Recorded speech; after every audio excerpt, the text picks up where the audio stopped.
And he really loved all his children. And Roy, Lot, Jonah, and Japhet knew that. And foremost and first of all,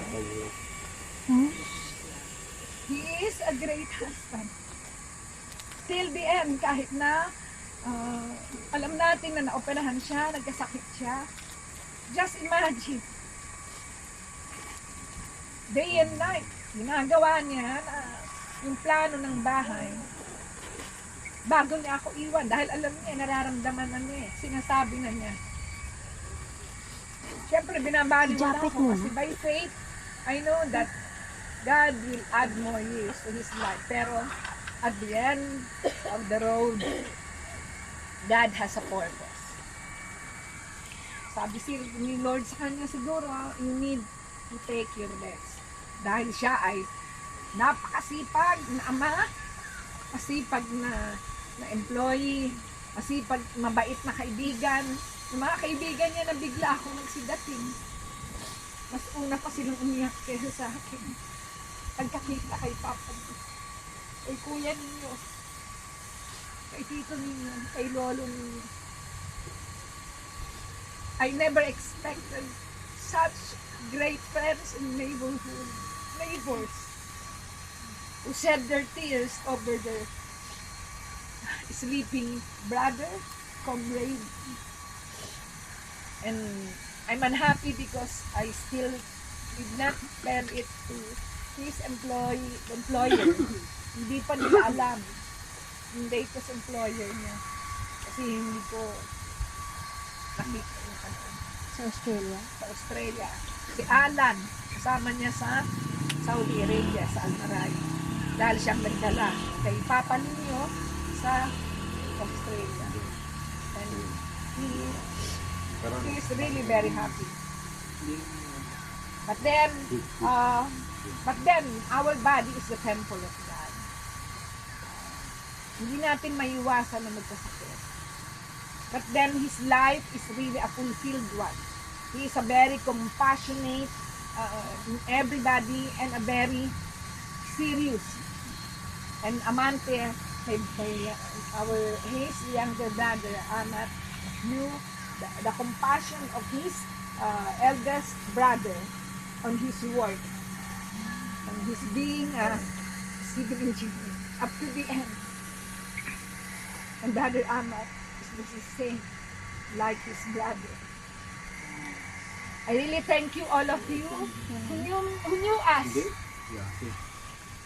Our home assistant, Lolit, Lola, and Lourdes. And our neighbors and friends, and also our children and grandchildren. Thank you for being with us at this time of letting your Leo Pablo Gonzalez on his rest. He is resting now. In Jesus' mighty name, amen. Okay, tuloy na. Uy, ate. Matayo ka na, Red. Ang pangalan. Go. O, Jump, ikaw daw, umpisa sa bunso. Pinakamalapit eh. Pinakauli ka eh. Alam na kayo, hindi na nga eh. Kaya mo yan. Hindi na yan eh. Sige na. Kaya mo yan. Go, go, go, Go, go. go, go. Sige na. Si Kuya excited eh. Tumayo na. To be honest kasi, I'm not a very emotional person. Pero hindi rin ako plastic ha. But best kapag kausap ko si Papa in his working life, kasi about logic, ganyan. Siguro sometimes yung kabataan, yung pagtanda nila may bigyan, kasi ito, nakakwento niya na kung gaano daw ka unti lang yung yung gift na nararamdaman niya kapag nakakita siya ng mga kapakang kasundaran niya. Tapos lumaki siya. Gulat na lang ako eh, meron siya, bakit wala. And then that made him push himself na pagtandaan niya na dapat ganito yung sabi mo kanina. First phase ng buhay niya, nakaramdam nakaramdam ng hardship yung mas mga kapatid ko. Face ko naramdaman yung ginhawa na yun. So, for the longest time, I felt strength in that heart. Hindi ko maintindihan ano yung sinasabi nila bakit sila talagang na inis. Pero at the same time, I don't fully understand.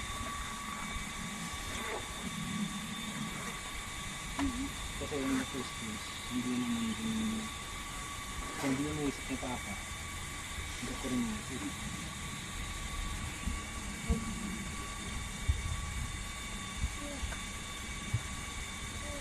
Now, nagkaroon kami ng unting pagkakamali. Yun ang pero nakuha ko siguro is yung fear.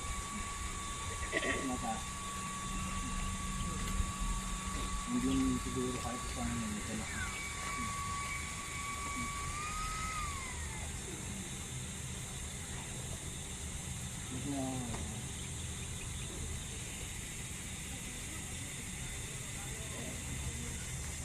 Siguro hindi ko na rin makwento.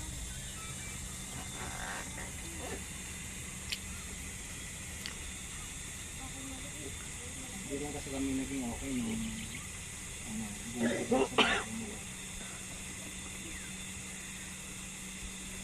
Pero there's one thing lang na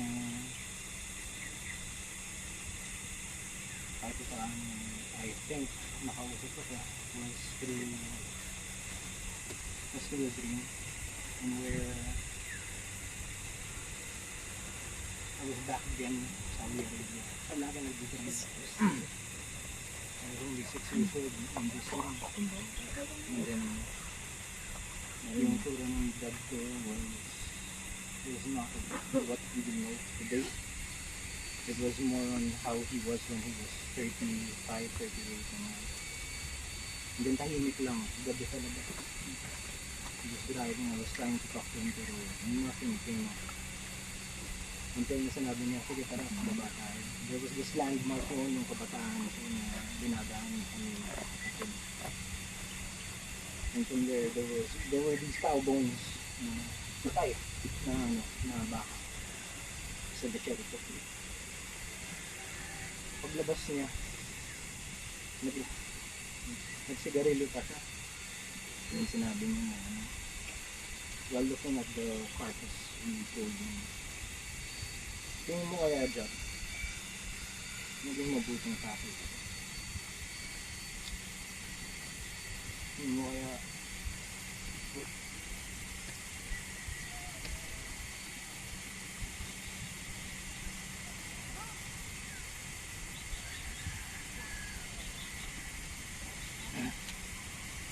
tingin mo kaya nagawa niya ng mabuti yung kailangan ng gawin.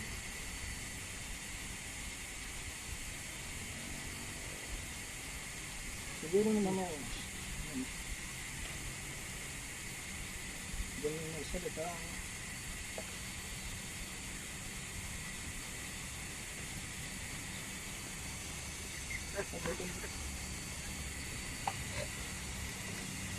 Sinabi ko na kung ginawa naman niya yung kaya niyang gawin, kung ano yung alam niya, yung pagtanda niya. Hindi naman niya pinili na lumaki siya na ganun. In a way, kahit pa paano, tinuro pa rin naman niya kung paano i-break yung cycle.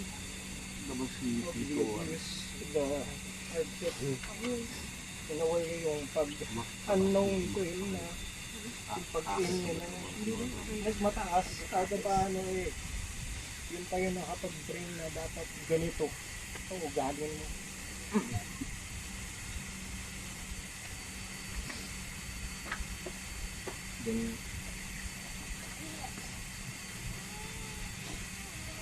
Then he tried to face me. Nakita ko lang yung bahagyan ng mukha na lang.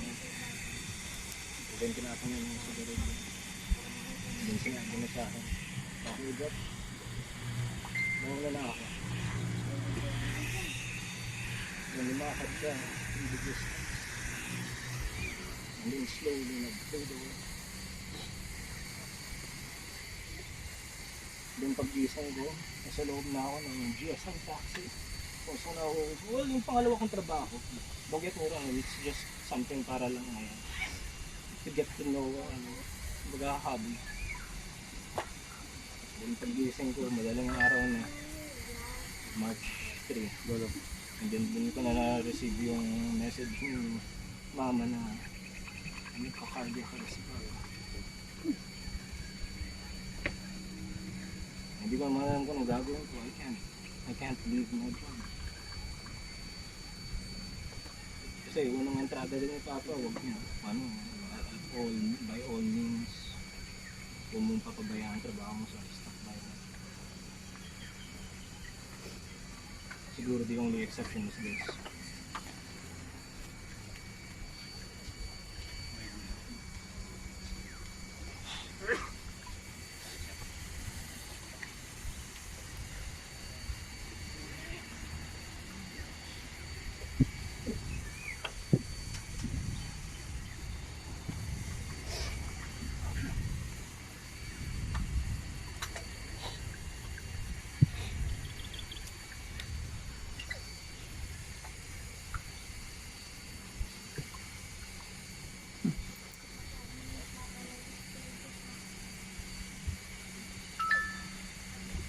Hindi ko alam kung narinig na naman ako ng tatay ko ng March 9 eh.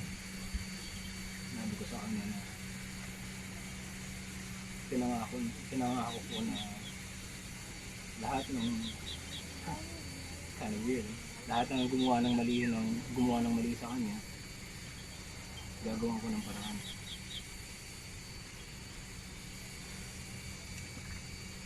And don't get me wrong, it doesn't mean na galit ako. It's more on ganun yung usapan namin.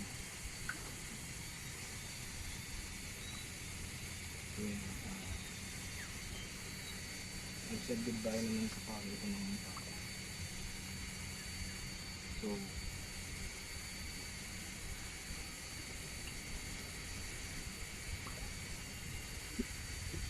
officially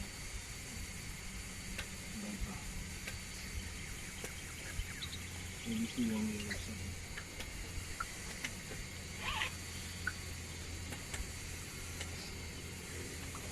I hope kahit paano with the majority of the family. Kung sa grid din nandun, yung pusa ko. Kasi paborito na rin yun. Actually, tabihan ka rin.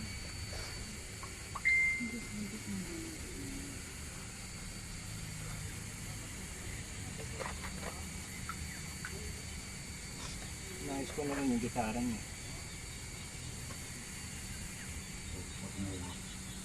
So, Nahanap mo kasi, alam po siya. in a way, one of the keepsakes na meron niya yun yung ikikip ko na lang. Si Jonah, sunod. Ano ka ba? Uy, ikaw na. Bakit ba kailangan mo? Bunso, Jonah. No need. Ako. Pero pag ikaw na, tamo. Daya mo, ikaw nga dapat. So, si Papa has always been a man of a few words. I think that much is true. Everyone knows that. Pero hindi siya nagkulang ever ng saway.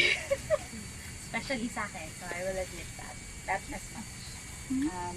I think my mom, my brother has always said naman that he's always been a good provider. I think that's his love language.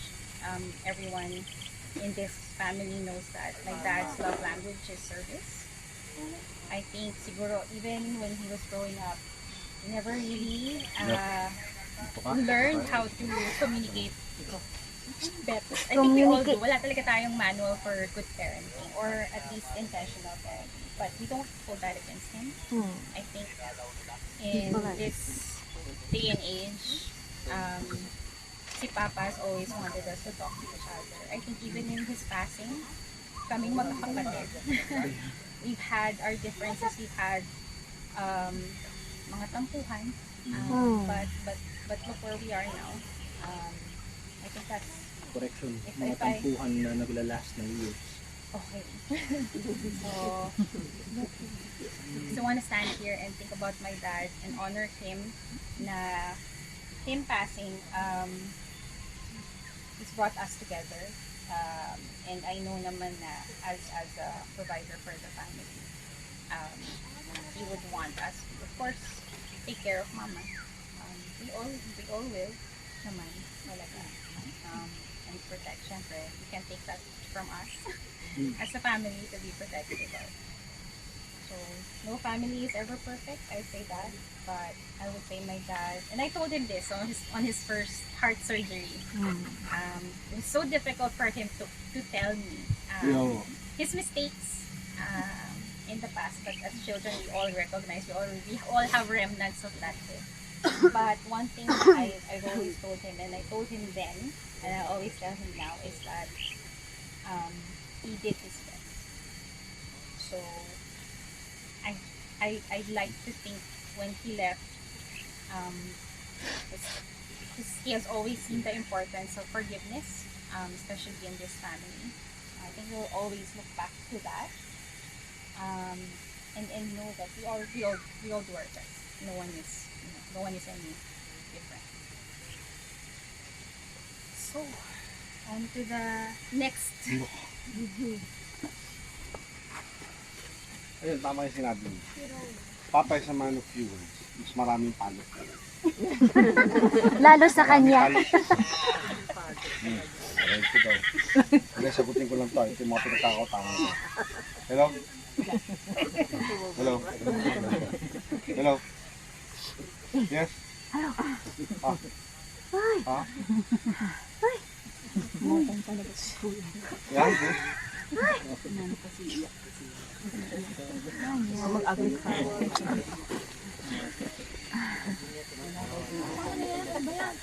Anyway, shoot na.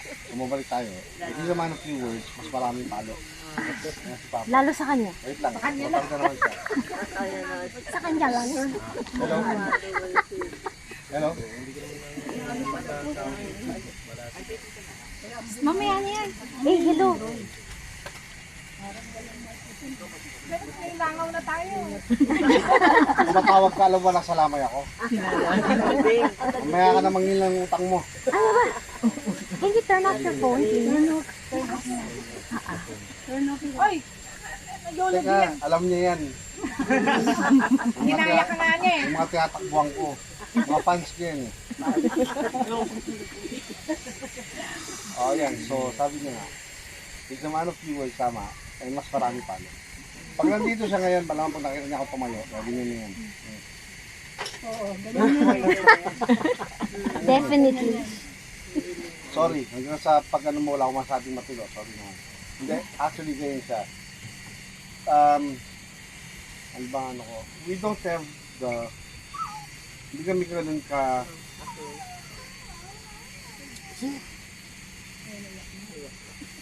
hindi kasi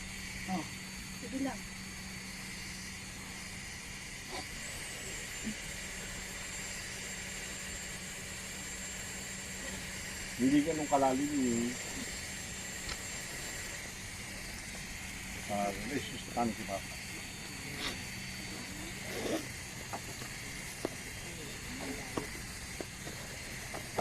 Siguro recently na lang.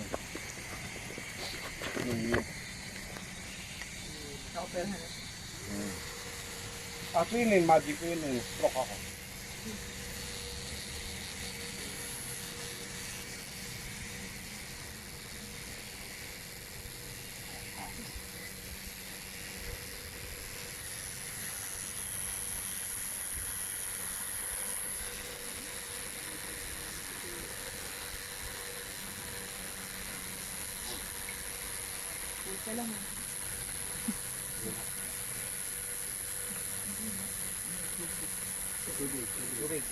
Alala ko nga. Papulang kami yan.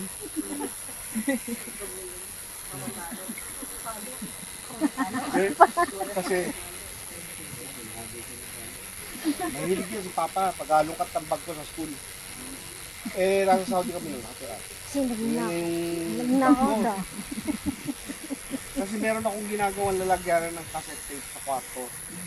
Ito naman si Mama, namin niya yung rugby. Addict na daw ako. Galit naman. Tony yung ginagawa, nag-addict ka na. Hindi. Gumagawa ko lang, hindi naman pwede pa ako. So, tinidikit ko yung kahoy para maglagay ng cassette tape. Tapos, nainis, pinagdiskitan yung bag ko sa school. Nakita niya, may sigarilyo. May kahan ng sigarilyo. Ikaw ba? Hindi ka rito. Bakit? Ikaw ba naninigarilyo ka na? Ay, hindi sa akin yan. Anong hindi sa'yo? Nasa bag mo?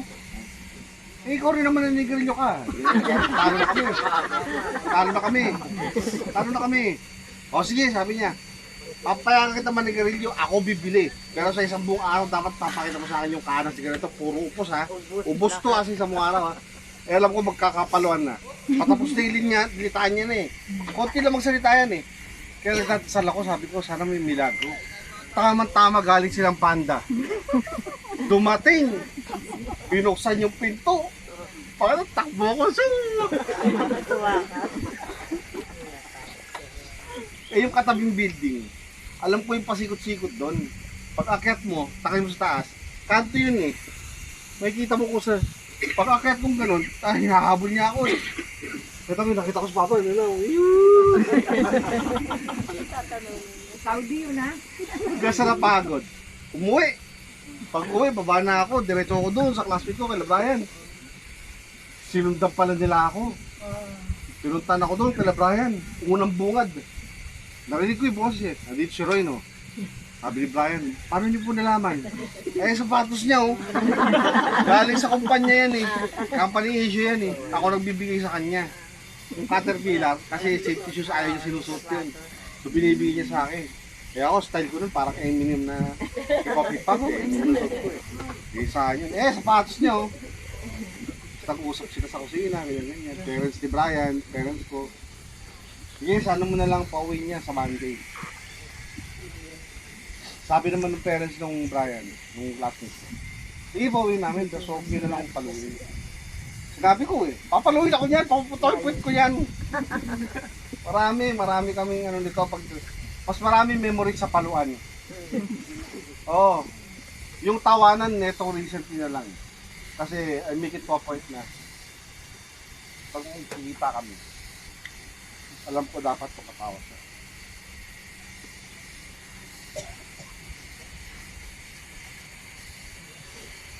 Alam niyo yun. Wife yun. Kaya sila Ate Lourdes, sila Ate Lolit, alam niyan, maririnig niyan, ang ingay namin ni Papa sa baba. Tapos, ang huling message sa akin, siguro premonition na yan na rin. Sabi niya,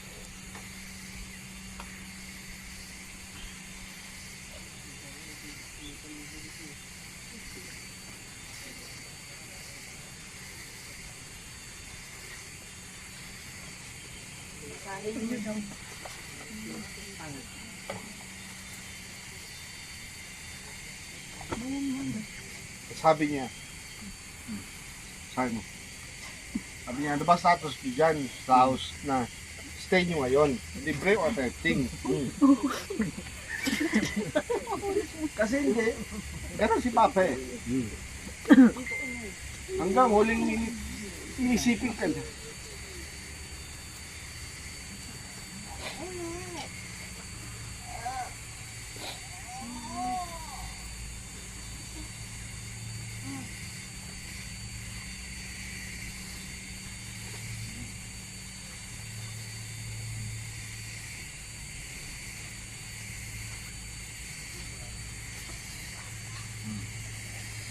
Sasagot ako, sabi ko, bahay nila mama to, bilang ko. Nahihitir lang kami. Why po? Kasi binibiro ko, bakit? Mag-i-stay ba kayo dito? Sabi niya, sorry for asking. I'm just a bit concerned. Wala pa ba kayo plans to have your own? Kami ni Tintin. Tanong niya kung may plano ba kaming magkaroon ng sariling bahay. Nung sinagot niya yung reply ko na, why po, stay ba kayo dito? Sabi niya, of course no. Ano ka ba? Sabi ko naman, hindi ako makapagkuha ng sariling bahay kasi yung pag-ibig ko na back to zero dahil nga tinlane ko yung disability ko because of stroke. So back to zero na naman siya na 34 months. Tapos yung sinabi niya, of course no, ano ka ba? Sabi ko naman, pwede naman may available room na mas taas. Sabi niya, hay nako. Sabi niya, kung hindi kayo ang tumira sa house, sino dapat ang nandun? Sabi ko, siguro yung bayo ko. Sabi niya, ganun ba? Ito yung second question.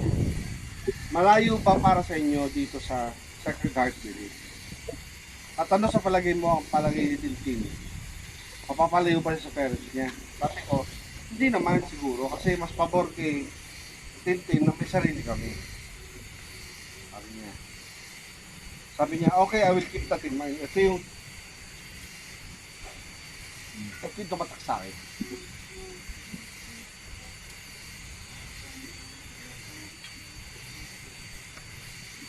Sabi niya, okay, I will keep that in mind. Feel ko kasi, baka malapit na ako. Kaya, maybe this time ako free lang to take your opinion.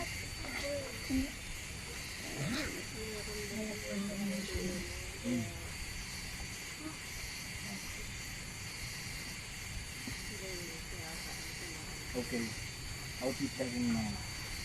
Feel ko kasi baka malapit na ako. Kaya maybe this time ako free lang to take your opinion while I can still talk and have time. Nevertheless, we'll keep this open for the meantime. Nag-ask lang naman ako. We have plans para sa inyo. We just don't know if it will favor and acceptable sa inyo lahat. Let's see, we'll talk again.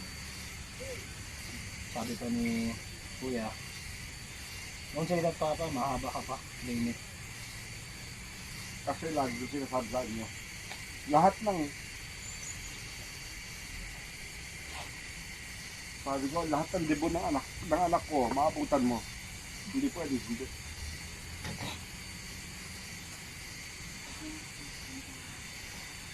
Gago, sino to?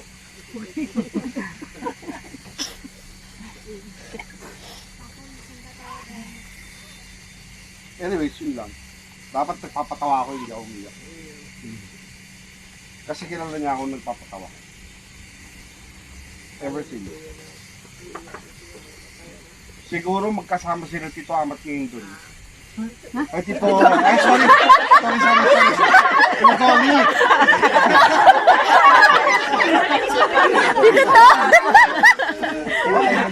Tito Tommy! Tito Tommy! Yes, tulad yan, nakita niya ka magkawali. Tuturo na. Oh, nakita mo yung pamangkin mo, si Raul yung pamangkin mo. Ngayon yan, nag-uusap yan. O yan, si Raul yung pamangkin mo, nagkamali pa. Kasama sila ngayon doon, tuturo. Yan yung si Raul yung pamangkin. Lumaki ng ganyan. O, nagkamali pa. Buhay pa yung tao, pinapawin. Anyways, ikaw na. Bonate, ano yan? Ay, mainit. Sa amin po magkakapatid. Ako po yung pangalan.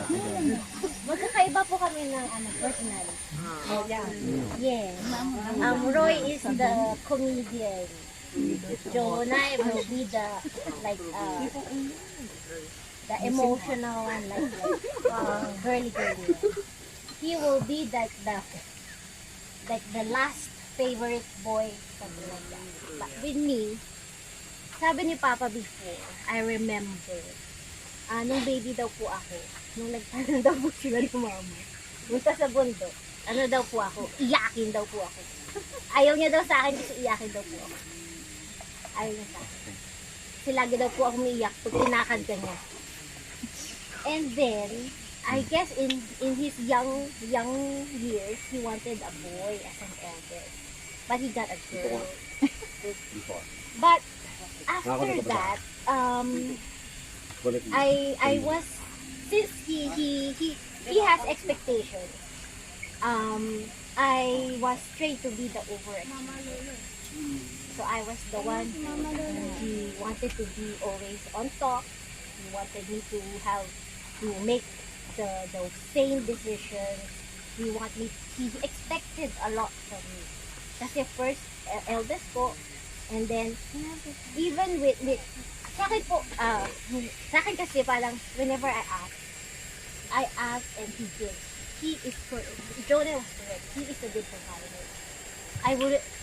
I mean, a lot of people would say when people pass away that he was a good father, he was a good husband. No, my dad was not perfect. Definitely he was not. He was not a perfect person, but he lived his life.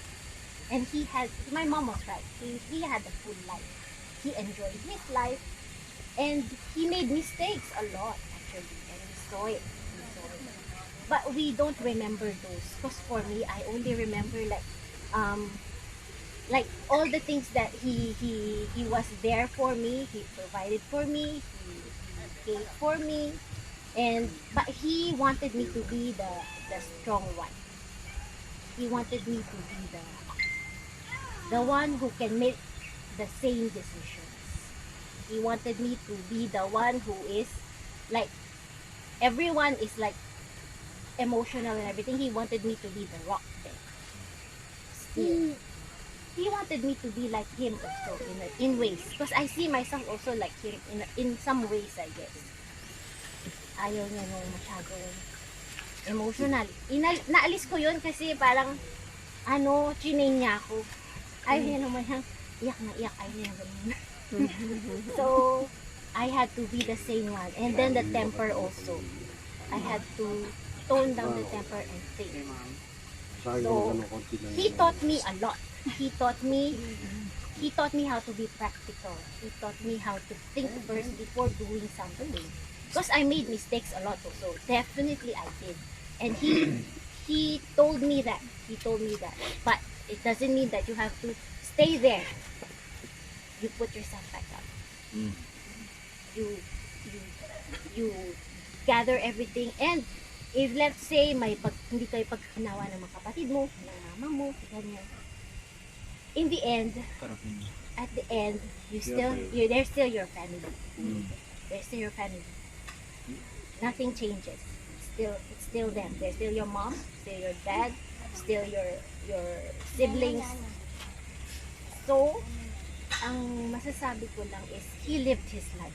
He enjoyed his life. He lived a full life. He helped a lot of people. He was a provider. My mom was right, and Jonah was right. He was a very good provider. Even though he's not a perfect person, he was a good person. He made sure he provides. He only not provides to his family or his friends or his acquaintances, even those people that we don't know. Yes. He helped.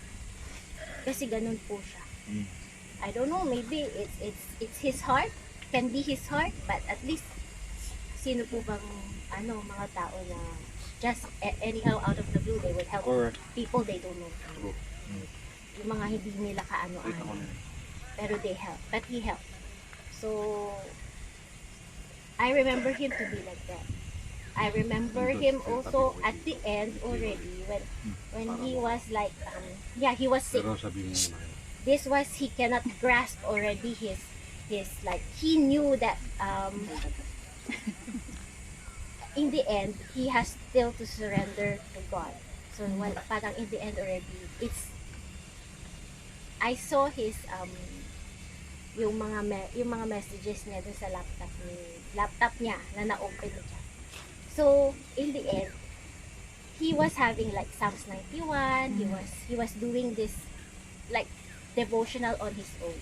So, I guess in the end, he submitted himself already. So, I think in my opinion, we shouldn't be sad. As they say, we celebrated his life, his full life. And I think he's happy. I mean, I believe he's happy. So, in the end, he wants us to be strong, I guess. He wants us all to be strong and be steadfast in being ourselves at the same time. Be, hindi, tama po si Tita Beth na hindi po magpadala sa mga negative anxieties and frustrations and all that. Because, in the end, he was happy. Irregardless of whatever he had in the hospital, he lived a full life. Amen. And he would want everyone to live their full lives also. I think everyone. So I think that's his message for us. Dito. Ikaw na. Tapos si Sabi mo, buhay ka pa. Masyadong mag-share sa buhay namin ng pamilya. Kasi ako yung bunso. Pero isa lang, kuya. Tulad ng sinabi ng kanyang mga anak, disciplinary at stricto. Nung una hindi ko naiintindihan niya. Kasi bata ako. Pero may purpose pala yun. Nung lumaki na ako nag-asawa. Hanggang anak mo siya. Pero higit sa lahat, ay papasalamat ko ako sa mga tumulong. Maraming namatay siya. Sobrang mistakes. Hanggang ngayon, sa mga taong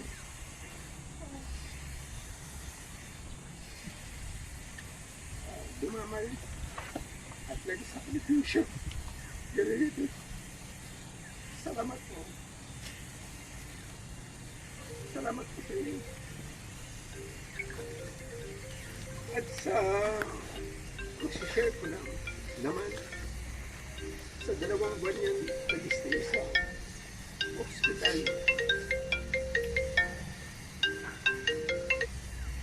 Na araw-araw lang din ako. Dahil din sila at ang mga anak. Kaya kung lumalaban siya. Kasi may purpose pa. Pero hindi na inalaw ni Lord yun. Hindi na inalaw ni Lord. Pero higit sa lahat, na nandun na po, na-share ko ng Lord ang word of God sa kanya. Siguro yan ang pinakamahalaga.